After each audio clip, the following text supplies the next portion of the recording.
안녕하세요. 하루 세 문제로 시험 앞에 당당하자. 오늘은 2차 방정식 네 번째 시간입니다. 함께 학습할 내용은 두 수를 근으로 하는 2차 방정식 만들기, 두 번째 2차 방정식의 켈레건. 자, 이 두 가지를 가지고 함께 학습해 보도록 하겠습니다. 먼저 두 수를 근으로 하는 2차 방정식입니다. 자, 여기서 두 수 알파와 베타를 근으로 하고 x제곱의 개수가 1이다 라고 했을 때 2차 방정식을 어떻게 설정하느냐, 근을 x-알파, x-베타는 제로다 이렇게 세울 수가 있습니다. 그래야만 우리가 이 값이 제로이거나 또는 이 값이 제로다 라고 했을 때 우리는 알파와 베타를 근으로 가질 수 있잖아요. 그렇죠? 그래서 그 역순으로 식을 만들어낸 겁니다. 그리고 우편에 나타나 있는 건 뭐냐면 좌편에 나타나는 이 값을 이렇게 4번 전개를 해서 우리가 얻는 식입니다. 근데 실제로는 우리가 우편에 있는 이 식이 더 많이 쓰입니다. 자, 이게 x제곱 한 다음에 마이너스 이게 두 근의 합입니다. 그렇죠? 자, 두 근의 합은 1창의 개수로 들어가면서 바꾸어 들어가고 두 근의 곱은 그 숫자 그대로 상수항에 들어가는 것. 요게 바로 2차 방정식 작성하는 방법입니다. 기억하셔야 됩니다. 자, 예를 한번 들어보겠습니다. 자, 예를 들어서 x제곱의 개수가 1이다 라고 이야기를 하고, 자, 그리고 난 다음에 첫 번째 먼저 만약에 두 근이 4와 5를 갖는다 라고 한다면 첫 번째 식을 우리는 이렇게 세울 수 있습니다. x-4 그 다음에 x-5 는 제로다 이렇게 우리가 식을 세울 수가 있습니다. 그렇죠? 이렇게 해서 우리가 식을 전개를 해보면 x제곱 그 다음에 마이너스 5x 마이너스 4x 합하니까 마이너스 9x가 됩니다. 그렇죠? 그 다음에 4, 5, 20은 제로다. 자, 이렇게 우리가 식을 세울 수가 있습니다. 자, 그러면 두 번째 우리가 이렇게 세울 수도 있습니다. 자, 두 근의 합은 얼마입니까? 자, 4하고 5하고 합하니까 합은 9입니다. 그렇죠? 그러면 곱은 어떻게 됩니까? 두 근의 곱은 4 곱하기 5니까 20입니다. 그렇죠? 맞습니까? 자, 그래서 이걸 우리가 2차 방정식 세울 때 x제곱 한 다음에 합은 1창으로 넣는데 부호를 바꾸어 넣습니다. 현재 플러스 9이기 때문에 마이너스 9로 바꾸어서 1창의 개수로 넣고 곱은 그 부호 그대로 상수항에 집어넣고 이렇게 계산한다 이런 이야기입니다. 자, 이래 놓고 보면 1번으로 푸나 2번으로 푸나 별반 차이가 없어 보입니다. 그렇죠?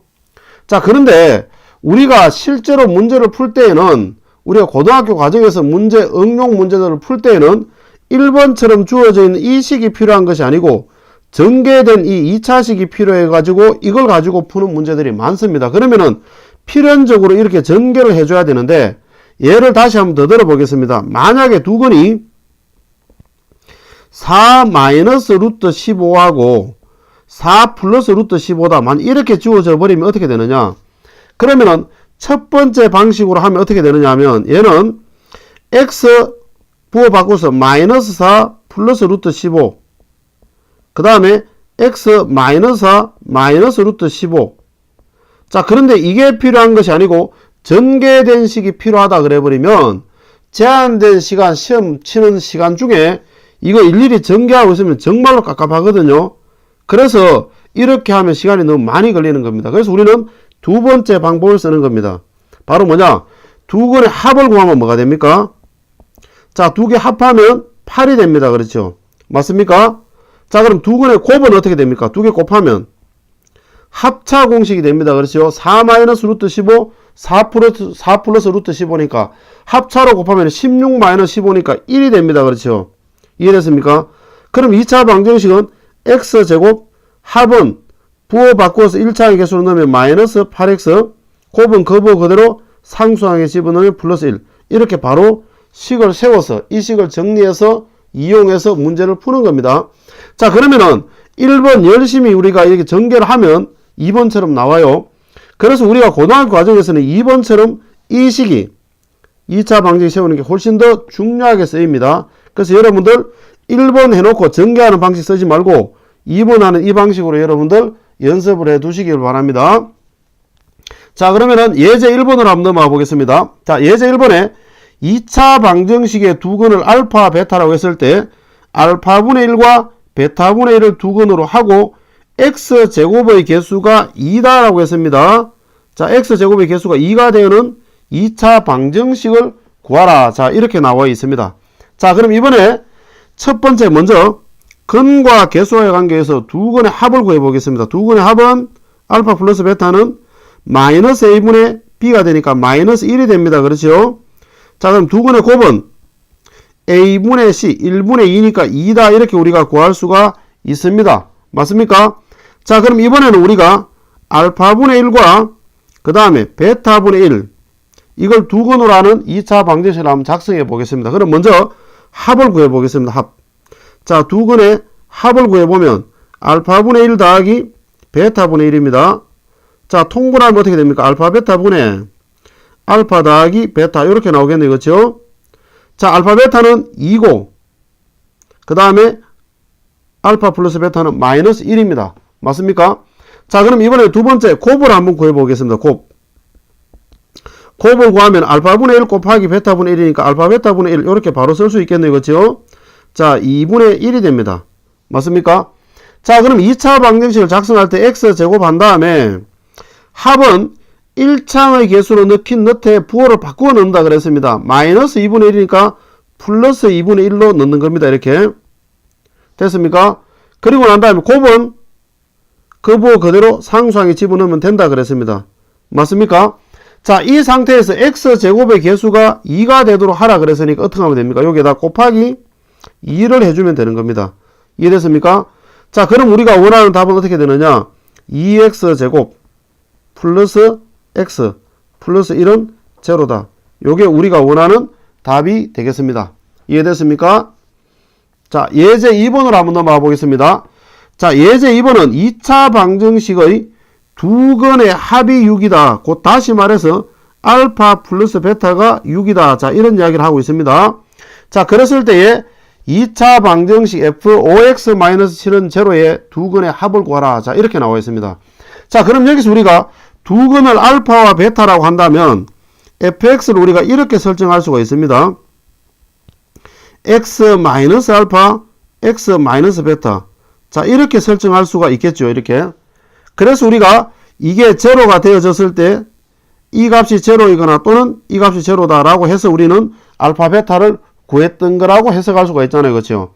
자, 그럼 이번에 다시 f5x-7은 어떻게 되느냐? 그러면은 이거는 x 들어가는 자리에 곧 x 들어가는 이 자리에 뭐를 집어넣는 거냐? 5x-7을 집어넣는 거다. 이렇게 되는 거죠. 이해됐습니까?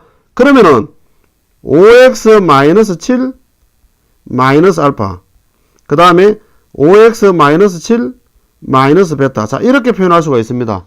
맞습니까? 자, 그럼 이 값이 제로가 되어질 때 두 근을 구한다라고 하면 어떻게 됩니까? 이 값이 제로이거나 또는 이 값이 제로다. 이렇게 우리가 표현할 수 있잖아요. 그렇죠? 그러면 결국 다시 말해서 5x 이항하면 7 플러스 알파. 그러면은 x의 값은 얼마가 나옵니까? 5분의 7 플러스 알파 이렇게 나옵니다. 이쪽에서 똑같은 원리로 하면은 x는 뭐가 나옵니까? 5분의 7 플러스 베타 이렇게 나타나는 겁니다. 이해됐습니까? 자, 이렇게 이제 두 근을 구했습니다. 자, 그럼 우리가 구하고자 하는 거는 뭐냐? 이 두 근의 합을 구하라는 겁니다. 두 근의 합을. 그러면은 두 개 합하면은 5분의 7 플러스 알파랑 5분의 7 플러스 베타랑 자, 이렇게 두 개 더하니까 어떻게 되느냐? 5분의 7 더하기 7, 14 더하기 알파 더하기 베타. 자, 이렇게 나오겠습니다. 그렇죠? 그러면 5분의 자, 14 더하기 알파 플러스 베타가 얼마나 그랬느냐? 6이다 그랬습니다. 맞습니까? 자, 그렇게 계산하니까 5분의 20이 나옵니다. 그래서 원하는 답은 바로 4가 정답이다. 이렇게 구할 수가 있겠습니다. 자, 역시 시험에 잘 나오면 학생들이 많이 틀리는 문제였습니다. 연습 잘 해두시기 바랍니다. 자, 이번에는 켤레근으로 한번 넘어가 보겠습니다. 이 켤레라는 것은 뭐냐면 우리가 복소수에서도 켤레, 복소수 이런 말이 있었는데 켤레라는 것은 짝을 이룬다라는 의미입니다. 짝.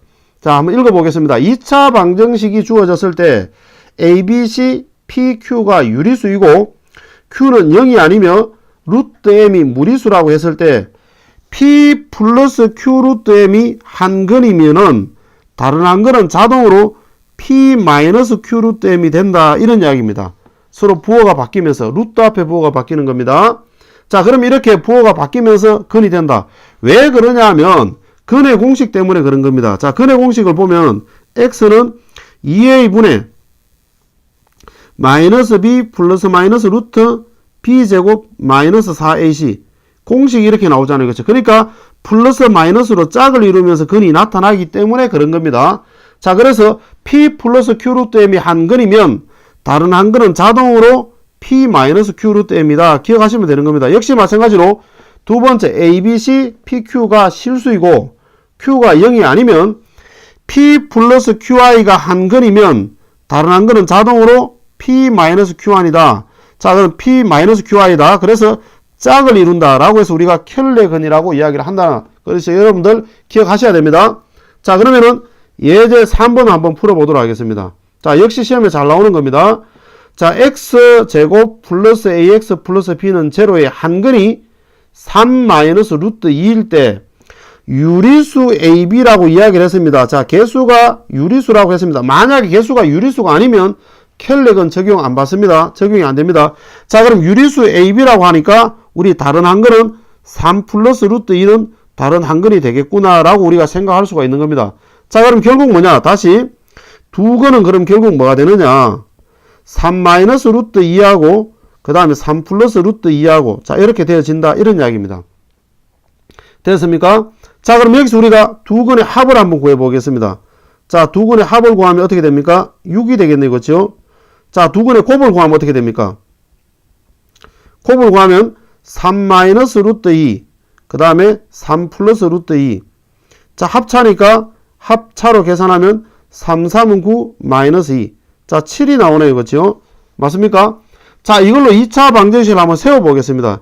2차 방정식 세워보면 x제곱 한 다음에 합은 부호 바꾸어서 1창의 개수로 집어넣고 곱은 상수항에 그 부호 그대로 집어넣습니다. 자, 이렇게 해서 주어진 식과 비교를 한번 해보겠습니다. 그럼 a에 해당하는 값이 바로 뭐가 됩니까? 마이너스 6이 되네요. 그렇죠? 자, b의 값은 뭐가 됩니까? 그렇습니다. 7이 됩니다. 그렇죠? 자, 그래서 우리가 원하는 a 더하기 b의 값은 얼마가 되느냐? 바로 1이 정답이다. 이렇게 되겠습니다. 이해됐습니까?